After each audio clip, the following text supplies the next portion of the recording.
क्या कोई इस बात पर यकीन करेगा अगर मैं कहूं कि मिस्र के राजाओं को दी जाने वाली जो फराओ की उपाधि है ना, जो कि बहुत शाही और पवित्र मानी जाती है। बिल्कुल। तो ये उपाधि असल में किसी देवता ने नहीं, बल्कि एक बेघर, भूखे और कह सकते हैं कि एक बेहद चालाक इंसान ने इजाद की थी। और वो भी एक बहुत ही अजीबोगरीब घोटाले के जरिए। हाँ, एक ऐसा आदमी जो कब्रिस्तान में एक फर्जी टैक्स स्कैम चला रहा था। तो आज हमारी इस विस्तृत चर्चा में हम ऐसे ही कुछ दिमाग चकरा देने वाले दावों की गहराई में उतरने वाले हैं। और मजेदार बात यह है कि ये दावे किसी आधुनिक इंटरनेट की कोई कॉन्स्पिरेसी थ्योरी का हिस्सा नहीं है।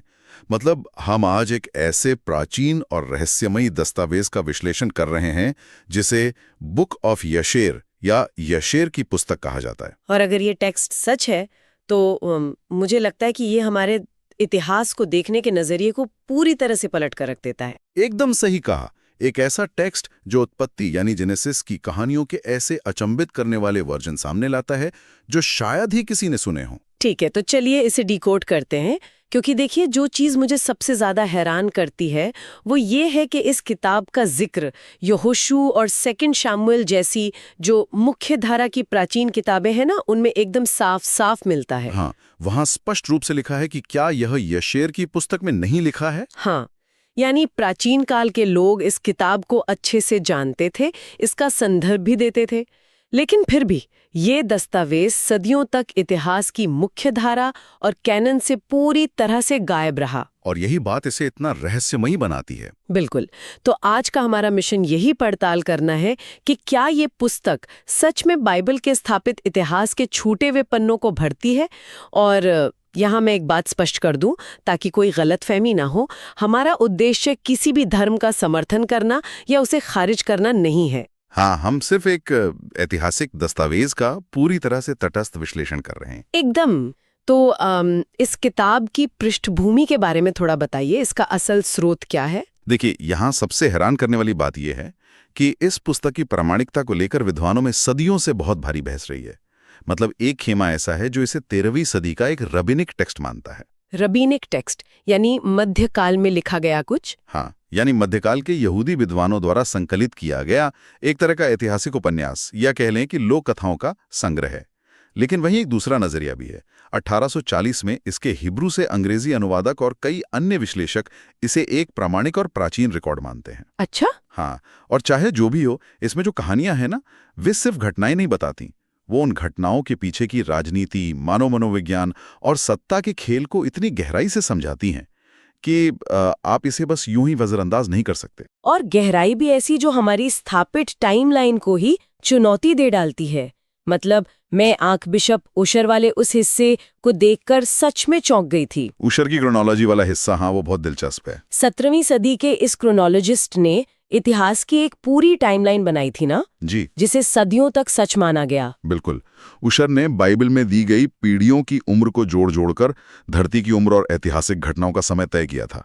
लेकिन उशर की उस पूरी गणित में एक बहुत बड़ी खामी थी। एक बहुत बड़ी गलती? हाँ, उन्होंने ये मान लिया था कि जब अब्राहम के पिता तेरह की मृत्यु हुई, ठीक तभी अब्राहम ने अपनी यात्रा शुरू की थी और उसी आधार पर उन्होंने अब्राहम के जन्म का वर्ष तय कर दिया था। लेकिन यशेर की पुस्तक इस गणित को एक झटके में सुधार देती है। एकदम।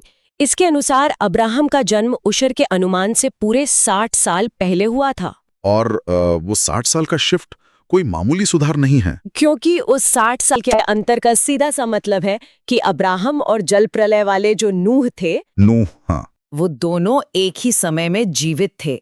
ये सोचकर ही अजीब लगता है। और वो सिर्फ एक ही समय में मौजूद नहीं थे। दस्तावेज तो यहाँ तक कहता है कि जब अब्राहम 10 साल के थे तो वो नूह और उनके बेटे शेम के घर गए और वहां रहकर पढ़ाई की। बिल्कुल, वो वहां पूरे 39 साल तक रहे और शिक्षा प्राप्त की। बाप रे, मतलब ये तो ऐसा है जैसे हमें इतिहास की किसी ब्लॉकबस्टर फिल्म का कोई डायरेक्टर्स कट मिल गया हो, जहां हमें अचानक पता चलता है कि दो मशहूर ऐतिहासिक हस्तियां जो हमें लगता था कि सदियों दूर हैं, सदियों के फासले पर हैं। हाँ, वे असल में एक साथ एक ही कमरे में बैठकर चाय पी रहे थे और ब्रह्मांड के रहस्य साझा कर रहे थे। और अगर हम इसे बड़ी तस्वीर से जोड़कर देखें तो ये एक बहुत गहरे ऐतिहासिक सवाल का जवाब देता है। वो कैसे? देखिए, अक्सर ये पूछा जाता है कि जल प्रलय से पहले की दुनिया का जो अपार ज्ञान था, वहां की तकनीक, समाज, आध्यात्मिकता, वो सब एकदम से खत्म क्यों नहीं हुआ? वो बाद की पीढ़ियों तक आखिर पहुंचा कैसे? तो ये किताब उसका जवाब देती है। हाँ, ये शेर की पुस्तक स्पष्ट करती है कि ये कोई पीढ़ी दर पीढ़ी धुंधली होती हुई कहानी नहीं थी। नूह, जिन्होंने दुनिया को खत्म होते अपनी आंखों से देखा था, वे सीधे तौर पर अब्राहम को पढ़ा रहे थे। मतलब ये दुनिया के सबसे पुराने ज्ञान का सबसे सीधा और स्पष्ट हस्तांतरण था। बिल्कुल, एक जनरेशन से सीधा दूसरी जनरेशन तक। लेकिन एक सेकंड रुकिए, मेरे दिमाग में एक सवाल आ रहा है। हाँ, पूछिए। अगर नूह के घर में ज्ञान का ये इतना शांतिपूर्ण हस्तांतरण हो रहा था, एक गुरुकुल जैसा माहौल था, तो दुनिया अचानक से इतनी हिंसक और तानाशाह कैसे हो गई? क्योंकि ज्ञान तो नूह के पास था, लेकिन इस दस्तावेज के अनुसार जमीनी ताकत और भौतिक सत्ता किसी और के हाथों में जा रही थी। यही तो कहानी में असली मोड़ है, और यहीं से दुनिया के सबसे पहले तानाशाह की एंट्री होती है, निमरूद।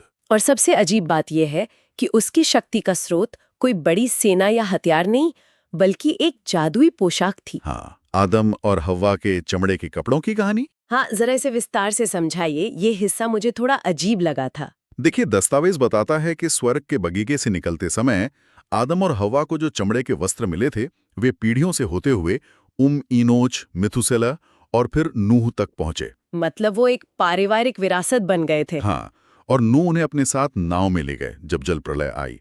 लेकिन जल प्रलय के बाद नूह के बेटे हाम ने उन कपड़ों को चुपचाप चुरा लिया और कहीं छिपा दिया। और फिर वो कपड़े निमरूद तक कैसे पहुंचे? हाम से वे कपड़े कुश को मिले, और अंततः कुश ने वे वस्त्र अपने युवा बेटे निमरूद को दे दिए। और कहा जाता है कि 20 साल की उम्र में जब निमरूद ने उन्हें पहना तो उसे एक अजेय शक्ति मिल गई और वो दुनिया का पहला सम्राट बन गया। लेकिन क्या हम इन चमड़े के कपड़ों को प्राचीन दुनिया का कोई सुपर हीरो केप मान सकते हैं? क्योंकि जिस तरह से इसका वर्णन है, क्या सच में एक लेदर जैकेट किसी को दुनिया का पहला राजा बना सकती है? ये तो पूरी तरह से एक मिथक या जादू की तरह लगता है। ये सवाल बहुत लाजमी है, लेकिन हमें ये समझना होगा कि प्राचीन दुनिया में जादू और राजनीति के बीच की जो रेखा थी ना, वो बहुत धुंधली थी। अच्छा। इन कपड़ों को सिर्फ एक जादुई वस्तु के तौर पर मत देखिए। इन्हें डिवाइन राइट या शासन करने के दैवी अधिकार के एक बहुत बड़े प्रोपेगेंडा टूल के रूप में विश्लेषित कीजिए। मतलब एक मनोवैज्ञानिक हथियार की तरह। बिल्कुल। सोचिए, अगर कोई व्यक्ति उन कपड़ों को पहनकर खड़ा हो जाए जो सीधे दुनिया के पहले इंसान यानी आदम के थे, तो वो जनता को क्या संदेश दे रहा है? वो ये दावा कर रहा है कि पूरी पृथ्वी पर राज करने का मूल अधिकार ईश्वर ने सीधे उसे ही दिया है। एकदम सही। प्राचीन लोग किसी की भी असाधारण और डराने वाली सफलता को हमेशा किसी दैवी शक्ति से जोड़कर देखते थे। निमरूद ने इसी मानव मनोविज्ञान का फायदा उठाया और दुनिया का पहला निरंकुश साम्राज्य खड़ा कर दिया। और निमरूद की ताकत और उसके खौफ का अंदाजा इसी बात से लगाया जा सकता है कि अब्राहम के पिता तेरा खुद निमरूद की सेना के प्रमुख सेनापति थे। हाँ, जो कि एक बहुत बड़ा पद था उस समय। यानी अब्राहम का जन्म सत्ता के सबसे भीतरी घेरे में हुआ था। लेकिन अब्राहम के जन्म की रात ही कुछ ऐसा हुआ जिसने इतने बड़े तानाशाह निमरूद को भी खौफ से भर दिया। ज्योतिषियों की वो भविष्यवाणी। दस्तावेज के अनुसार अब्राहम के जन्म की रात निमरूद के सलाहकारों ने आसमान में एक बहुत ही अजीब घटना देखी। वो तारों वाली घटना। हाँ, उन्होंने देखा कि एक बहुत बड़ा तारा पूरब से आया और उसने आसमान के चारों कोनों से 4 अन्य तारों को निगल लिया। बाप रे। उस दौर में आसमान में होने वाली किसी भी हलचल को सीधे राजा के भविष्य या उसके पतन से जोड़कर देखा जाता था। तो ज्योतिषियों ने तुरंत निमरूद से कहा कि तेरा के घर जो बच्चा पैदा हुआ है वो बड़ा होकर दुनिया के सभी राजाओं को मार देगा और तुम्हारी सत्ता उखाड़ फेंकेगा। और निमरूद ने बिना पलक झपकाए उस नवजात बच्चे को मारने का आदेश दे दिया। एक तानाशाह का टिपिकल रिएक्शन। हाँ, लेकिन यहाँ तेरा, जो निमरूद का सबसे वफादार सेनापति था, उसने जो किया वो रोंगटे खड़े कर देने वाला है। अपने ही बच्चे को बचाने के लिए की गई वो अदला बदली। बिल्कुल, उसने अपने बेटे को बचाने के लिए अपने ही एक दास के नवजात बच्चे को निमरूद के सामने पेश कर दिया, जिसे निमरूद ने बिना सोचे समझे मार डाला। और तेरा ने अपने असली बेटे अब्राहम को उसकी माँ के साथ एक गुफा में 10 साल के लिए छिपा दिया। ये घटना दिखाती है कि निमरूद का राज कितना क्रूर था, जहाँ एक पिता को अपने बच्चे को बचाने के लिए इतना खौफनाक कदम उठाना पड़ा, एक मासूम की बलि देनी पड़ी। और गुफा से निकलने के बाद ही अब्राहम नूह के पास पढ़ने गए थे। हाँ, और कहानी का असली मनोवैज्ञानिक टकराव तब शुरू होता है जब अब्राहम 50 साल के हो जाते हैं और वापस अपने पिता तेरा के घर लौटते हैं। यहाँ बात सच में बहुत दिलचस्प हो जाती है, क्योंकि जब अब्राहम घर लौटते हैं तो देखते हैं कि तेरह के घर में 12 बड़े बड़े लकड़ी और पत्थर के देवता रखे थे, हर महीने के लिए एक। और अब्राहम जो इतने साल नूह के पास बिता के आए थे। हाँ, जो नूह से दुनिया का असली इतिहास और आध्यात्म पढ़कर आए थे, उन्हें ये सब एक बहुत बड़ा पाखंड लगा। तो उन्होंने क्या किया, उन्होंने अपनी माँ से एक स्वादिष्ट भोजन बनवाया और उसे उन मूर्तियों के सामने रख दिया। और जाहिर सी बात है, मूर्तियों ने कुछ नहीं खाया। बिल्कुल। जब मूर्तियों ने कुछ नहीं खाया तो अब्राहम ने कुल्हाड़ी उठाई, सारी मूर्तियों को चकनाचूर कर दिया और फिर वो कुल्हाड़ी सबसे बड़ी मूर्ति के हाथ में पकड़ा दी। ये सिर्फ मूर्तियों को तोड़ना नहीं था, इससे एक बहुत अहम सवाल खड़ा होता है। ये सत्ता और समाज के पूरे ढांचे पर एक बहुत तीखा व्यंग्य था। हाँ, और जब तेरह ने अपने घर की यह हालत देखी तो उसने गुस्से में अब्राहम से पूछा कि ये सब किसने किया। और अब्राहम का जवाब बहुत ही व्यंग्यात्मक था। उसने बहुत मासूमियत से कहा, मैंने तो बस इन्हें खाना दिया था। सब खाने के लिए लड़ने लगे तो उस बड़ी मूर्ति को गुस्सा आ गया और उसने कुल्हाड़ी उठाकर सबको तोड़ दिया। और तेरह तुरंत चिल्लाया, तुम झूठ बोल रहे हो, इनमें न तो जान है, न अक्ल, न हिलने की ताकत, ये तो सिर्फ लकड़ी और पत्थर है। और यही तो अब्राहम सुनना चाहते थे। हाँ, तब अब्राहम ने जो पलट कर कहा वो मेरे हिसाब से प्राचीन इतिहास के सबसे बेहतरीन डायलॉग्स में से एक है। उन्होंने कहा, अगर तुम जानते हो कि इनमें कुछ करने की ताकत ही नहीं है तो तुम इनकी पूजा क्यों करते हो। ये घटना अब्राहम की उस छवि को पूरी तरह बदल देती है जिसे हम आमतौर पर जानते हैं। बिल्कुल, वो सिर्फ एक ध्यान करने वाला शांति प्रिय संत नहीं था, बल्कि एक विद्रोही था, एक ऐसा बागी जो दुनिया के सबसे ताकतवर तानाशाह के बनाए हुए सिस्टम से सीधे टकरा गया था। और यह हमें मानव स्वभाव और विश्वास के मनोविज्ञान के बारे में बहुत कुछ बताता है। तेरह को भी पता था कि मूर्तियां कुछ नहीं कर सकती, लेकिन वो उस व्यवस्था का हिस्सा था। वो निमरूद का सेनापति था आखिरकार। हाँ, इन मूर्तियों को मानना उसकी नौकरी, उसकी हैसियत और उसकी जान का हिस्सा था। जब अब्राहिम ने ये बगावत की तो तेरह का सिस्टम से डर उसके पिता होने के प्यार पर भारी पड़ गया। और उसने खुद अपने बेटे अब्राहम को ले जाकर निमरूद के सामने पेश कर दिया। और निमरूद का फैसला वही था जो हर तानाशाह का होता है, आग की भट्टी। लेकिन निमरूद ने सिर्फ अब्राहम को भट्टी में डालने का हुक्म नहीं दिया था। तेरह ने डर के मारे यह कह दिया कि उसे यह सब करने की सलाह उसके बड़े बेटे हारान ने दी थी, तो हारान को भी आग में फेंकने का फैसला हुआ। और यहाँ हारान का मनोविज्ञान समझना बहुत जरूरी है। यशेर की पुस्तक बताती है कि हारान का दिल किसी एक पक्ष में नहीं था। मतलब जब अब्राहिम और निमरूद के बीच ये टकराव चल रहा था, हारान मनी मन एक बहुत ही अवसरवादी खेल खेल रहा था। वो सोच रहा था कि अगर अब्राहम का ईश्वर उसे आग से बचा लेता है तो मैं कहूंगा कि मैं अब्राहिम के साथ हूं। अच्छा, और अगर नहीं? और अगर निमरूद की आग जीत जाती है तो मैं कहूंगा कि मैं निमरूद के साथ हूं। पैर रखकर चल रहा था। उसे लगा कि वो अपनी चालाकी से सिस्टम और ईश्वर दोनों को बेवकूफ बना लेगा। और यही उसकी सबसे बड़ी भूल साबित हुई। जब दोनों को भट्टी में फेंका गया तो हारान, जिसका विश्वास आधा अधूरा था, वो तुरंत जलकर भस्म हो गया। लेकिन इब्राहिम का क्या हुआ? इब्राहिम 3 दिन और 3 रात तक उस भयंकर आग के बीच चलते रहे। उनकी रस्सियां जल गईं, लेकिन उनके शरीर पर एक खरोच तक नहीं आई। और जब निमरूद ने अपनी आंखों से ये देखा तो वो पूरी तरह से हिल गया होगा। बिल्कुल, वो इतना घबरा गया कि उसने खुद इब्राहिम को बाहर निकाला। ये निमरूद के अहंकार पर सबसे बड़ी चोट थी।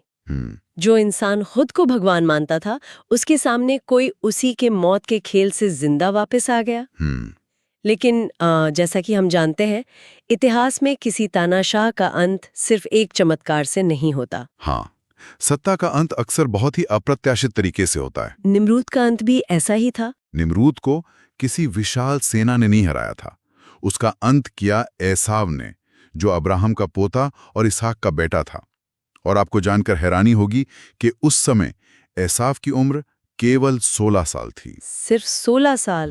जबकि निमरूद 215 साल का हो चुका था। 16 साल का एक किशोर दुनिया के सबसे खूंखार तानाशाह को मार देता है। ये तो सच में इतिहास का एक बहुत बड़ा ट्विस्ट है। और ये हुआ कैसे, वो भी दिलचस्प है। एसाव शिकार के लिए निकला था। उसने देखा कि निमरूद, जो खुद को दुनिया का सबसे महान शिकारी मानता था, वो अपनी सेना से अलग होकर जंगल में घूम रहा है। फिर क्या हुआ? एसाव ने छिपकर वार किया, निमरूद के 2 अंगरक्षकों को मारा और फिर निमरूद की गर्दन काट दी। लेकिन यहाँ जो सबसे महत्वपूर्ण घटना घटी वो ये थी कि एसाव ने निमरूद के शरीर से वो जादुई कपड़े उतार लिए और उन्हें चुरा लिया। अरे, वही आदम वाले चमड़े के कपड़े। बिल्कुल वही, जो देवी अधिकार का प्रतीक थे। यानी एसाव ने सिर्फ निम्रूद को नहीं मारा, उसने उसकी सत्ता के प्रतीक को भी छीन लिया। हाँ, और फिर एसाव उन कपड़ों को पहनकर वहां से भाग गया।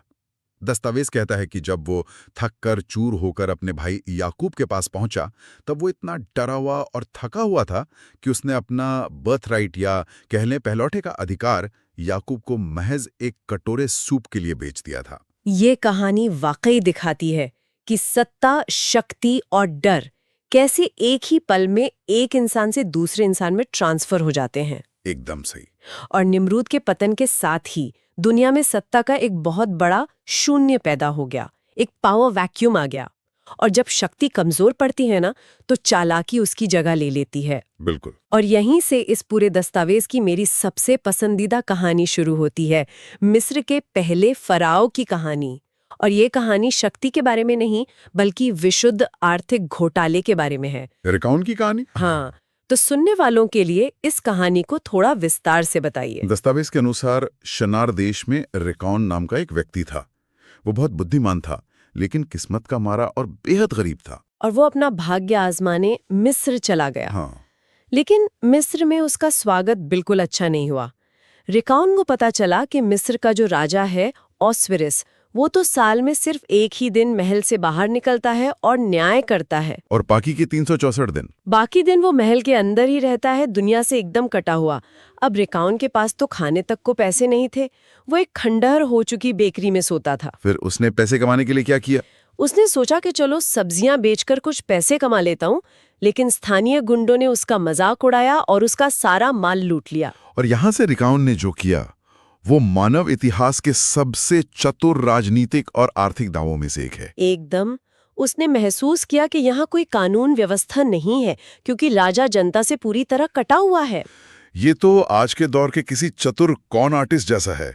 रिकाउन ने देखा कि सिस्टम में एक बहुत बड़ा लूप होल है और उसने उसका पूरा फायदा उठाया। उसने 30 गुंडों को काम पर रखा, उन्हें हथियारों से लैस किया और उन्हें मिस्र के सभी कब्रिस्तानों पर खड़ा कर दिया। और फिर एक फर्जी आदेश जारी कर दिया। हाँ, उसने ऐलान करवा दिया कि राजा ओस्विरिस का हुक्म है, कोई भी मुर्दा तब तक दफनाया नहीं जाएगा जब तक कि रिकाउन को 200 चांदी के सिक्के ना दिए जाएं। और मिस्र की जनता ने इसे सच मान लिया, क्योंकि राजा तक उनकी पहुंच थी ही नहीं कि वे जाकर पूछ सकें कि भाई ये कौन सा नया टैक्स आ गया। बिल्कुल। रिकाउन ने एक ऐसी चीज पर टैक्स लगा दिया जिसे कोई टाल ही नहीं सकता था, मौत। और इसका नतीजा क्या हुआ? सिर्फ 8 महीने के अंदर रिकाउन ने अपार संपत्ति, सोना, चांदी और घोड़े इकट्ठे कर लिए। वो एक गरीब भूखे इंसान से मिस्र का सबसे शक्तिशाली और अमीर आदमी बन गया। और असली ड्रामा तो तब शुरू हुआ जब साल के अंत में राजा ओस्विरिस आखिरकार बाहर आया। हाँ, तब तक तो हाहाकार मच चुका था। जनता रोते हुए राजा के पास गई कि हे राजा, आप जीते जी तो हम पर टैक्स लगाते ही हैं, अब मुर्दों को दफनाने पर भी टैक्स लगा दिया। और राजा ओस्विरिस पूरी तरह सन्न रह गया। उसने रिकाउन को तुरंत दरबार में पेश होने का हुक्म दिया। लेकिन रिकाउन खाली हाथ नहीं गया था, है ना? बिल्कुल नहीं। वो अपने साथ अपार धन, हीरे, जवाहरात और बेहतरीन घोड़े लेकर गया और उसने वो सब राजा के कदमों में रख दिया। एक रिश्वत की तरह? हाँ। और जब राजा ने ये अपार दौलत देखी और ये सुना कि कैसे इस आदमी ने बिना किसी सेना के सिर्फ अपने दिमाग से इतनी बड़ी व्यवस्था खड़ी कर दी, तो बजाय रिकाउन को सजा देने के, राजा उससे इतना प्रभावित हुआ कि उसने रिकाउन को अपना डिप्टी बना दिया। बाप रे! मतलब एक कॉन आर्टिस्ट रातों रात सिस्टम के लूप होल का फायदा उठाकर पूरे देश का सीईओ बन गया। राजा को लगा कि जो इंसान मुर्दों से पैसे निकलवा सकता है, वो मेरे राज्य के लिए कितना खजाना भर सकता है। ये तो गजब का लॉजिक है। और राजा ने खुश होकर रिकाउन को एक उपाधि दी, फेराओ, जिसका अर्थ ही था वो व्यक्ति जिसने मुर्दों से टैक्स वसूला या जो टैक्स का उगाहने वाला है। तो ये शुरुआत थी उस शाही उपाधि की। हाँ, दस्तावेज कहता है कि रिकाउन ने अपनी इस नई सत्ता का इस्तेमाल बड़ी चतुराई से किया और जनता के लिए कई अच्छे काम भी किए। मतलब उसने अपनी इमेज सुधार ली। बिल्कुल, जिससे मिस्र की जनता उससे इतना प्यार करने लगी कि उन्होंने तय किया कि भविष्य में मिस्र के हर राजा को ओस्विरिस नहीं बल्कि फेराओ ही कहा जाएगा। तो इस सब का असल मतलब क्या है? सुनने वालों के लिए हम इसे कैसे समेटें? हम एक ऐसे दस्तावेज को पढ़ रहे हैं जहां टाइमलाइन का गणित बदल जाता है, जहां चमड़े के कपड़े निरंकुश सत्ता का आधार बन जाते हैं, जहां 50 साल का एक इंसान दुनिया के सबसे बड़े तानाशाह की आग को चुनौती देता है। और जहां एक गरीब आदमी सिर्फ अपनी चालाकी से उस उपाधि का जनक बन जाता है जिसे दुनिया आज तक याद रखती है, फराओ। देखिए, इसका सबसे बड़ा मतलब ये है कि इतिहास कभी भी सिर्फ तारीखों और राजाओं के नाम का एक सूखा दस्तावेज नहीं होता। सही कहा। चाहे आप बुक ऑफ यशेर को ठोस इतिहास माने या फिर मध्यकाल का एक बेहतरीन ऐतिहासिक उपन्यास माने, ये हमें मानव स्वभाव का आईना दिखाता है। ये हमें सिखाता है कि जो इतिहास हम आज जानते हैं उसके पीछे हमेशा कई परतें होती हैं, कई कहानियां छिपी होती हैं। बिल्कुल। संस्थाएं, उपाधियां और सत्ता अक्सर बहुत ही विचित्र, मजाकिया और अप्रत्याशित तरीकों से जन्म लेती हैं। जानकारी या अलग-अलग दृष्टिकोण कभी भी हमारे लिए ओवरलोड नहीं होते, बशर्ते हम उन्हें उनकी गहराई और उनके संदर्भ में समझें। हाँ, ये हमें याद दिलाता है कि इतिहास की जिस इमारत को हम एकदम पक्की और पूरी तरह बन चुकी मानते हैं ना, उसके नक्शे में हमेशा कुछ नए और हैरान करने वाले पन्ने जुड़ सकते हैं। और इधर हम इसे उसी विचार से जोड़ें जिससे हमने इस चर्चा की शुरुआत की थी, तो ये एक बहुत ही विचारोत्तेजक सवाल खड़ा करता है। कोई भी ये सोच सकता है कि अगर यशेर की पुस्तक जैसे इतने विस्तृत, गहराई से भरे और मनोविज्ञान को दर्शाने वाले दस्तावेज सदियों तक मुख्य धारा के इतिहास और ज्ञान से बाहर रह गए, हाँ, तो और क्या-क्या छिपा होगा? बिल्कुल। जरा सोचिए, मानव सभ्यता की ऐसी कितनी और अनगिनत कहानियां होंगी जो आज भी दुनिया की किसी भूली बिसरी लाइब्रेरी में या किसी धूल खाते तहखाने में दबी पड़ी होंगी। और वे कहानियां हमारे अतीत को देखने के नजरिए को पूरी तरह से पलटने का बस इंतजार ही कर रही हैं। ये सच में सोचने वाली बात है। बिल्कुल।